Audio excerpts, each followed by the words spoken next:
Carla Walker. It's February 17th, 1974. You and your girlfriend have just left a Valentine's weekend dance at your high school and decided to stop by a bowling alley. While sitting together in the parking lot, a man suddenly walks up to your car, yanks the door open, and starts attacking you. He punches you repeatedly and pistol whips you until you lose consciousness. The next thing you know, you wake up alone and your girlfriend is gone. Carla Walker was only 17 years old, living her best teenage life. Sadly, on February 17, 1974, after attending a school dance, Carla and her boyfriend were suddenly attacked by a random man in the parking lot of a bowling alley. Her boyfriend was pistol whipped and knocked unconscious, and Carla was kidnapped. Police were called immediately and began searching the area where she had been abducted. 3 days later, her body was discovered in a drainage culvert. Police combed the area for clues, footprints, tire tracks, anything they could preserve. They collected her clothing as evidence, but in 1974, DNA testing didn't exist. Leads went cold, witnesses forgot details, and tips eventually dried up. Decades passed. Then in 2020, forensic scientists reopened Carla's case and examined her bra clasp, which had been sitting in an evidence box for years. Using genetic genealogy, they compared the DNA found on the clasp against public family tree databases. They isolated a profile, traced family lines, and eventually identified a likely match. Glenn Samuel McCurley. Investigators then collected his DNA from trash outside his home, and it matched. McCurley had actually surfaced as a potential suspect back in 1974 after police learned he owned a .22 Ruger pistol, the same model that used the magazine left behind in the parking lot of the bowling alley. He claimed the gun had been stolen from his truck, and after passing a polygraph test, he was cleared as a suspect. A retired investigator says, "Carla never left my desk. She sat there for 40 years waiting on technology to catch up. For 46 years, he mowed his lawn, drank his beer, and lived his life in plain sight, until genetic genealogy crashed into his retirement like a plot twist in a movie." Glenn eventually confessed and was sentenced to life in prison in 2022, but he died the following year in 2023. After more than 4 decades, Carla's case was finally solved, and in the end, science won the long game. Nancy Bennallack. It's a chilly morning in Sacramento, 1970. You're still half asleep when the phone rings. Your mom's co-worker's on the line. She says your mom didn't show up for work and asks if you can check on her since she never misses a day. So you rush over to her apartment and use the key your mom gave you, the one that opens her door. The lock clicks and you push the door open. Your heart drops when you see her lying motionless on the floor. When police arrived, they found Nancy Bennallack, a 28-year-old court reporter, stabbed in her apartment. Investigators noted a blood trail that started on her second-story balcony, wound down to the sidewalk, curved around neighboring apartment buildings, and ended in the parking lot. Law enforcement concluded that the killer had likely climbed up to her balcony and entered through a slightly open sliding glass door. Despite the chilling details, the investigation hit a dead end, leaving no solid leads. Flash forward to the 2000s. In 2004, the sheriff's office finally managed to get a DNA profile from the blood at the crime scene. They run it through the National DNA Database, but came up empty, no match.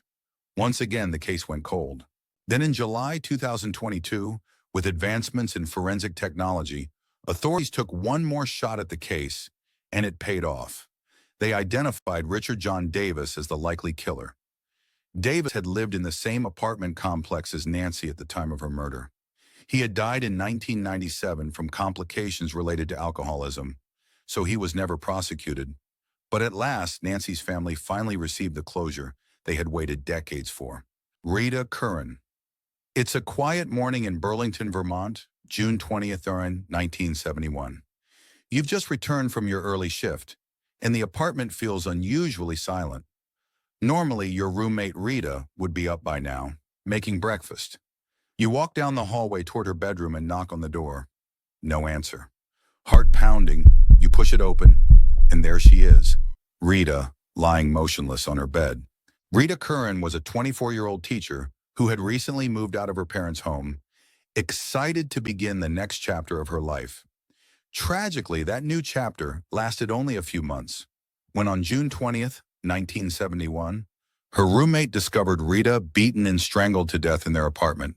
Police officers collected evidence from the crime scene, including a single cigarette butt found near Rita's arm. They interviewed neighbors in the apartment building and investigated hundreds of tips. At one point, Ted Bundy, one of the most notorious serial killers in history, was considered a suspect because Rita's workplace was near his birthplace. However, before his execution, Bundy denied any involvement in her murder, and the case went cold for decades. In 2014, some big-brain detectives decided to re-examine the cigarette butt found near Rita's body. They extracted DNA from it and ran it through criminal databases, but it didn't match anyone. Cut to 2019, a detective reopens the case with a full team. They send the DNA sample to a lab specializing in genetic genealogy. Using public DNA databases, they uncover partial matches to distant relatives. Piece by piece, they build a family tree that ultimately points to William DeRoos, Rita's upstairs neighbor at the time of her murder. After DeRoos's DNA was identified from the cigarette butt, investigators re-interviewed his ex-wife. She admitted that she had lied about him staying home the night of Rita's murder.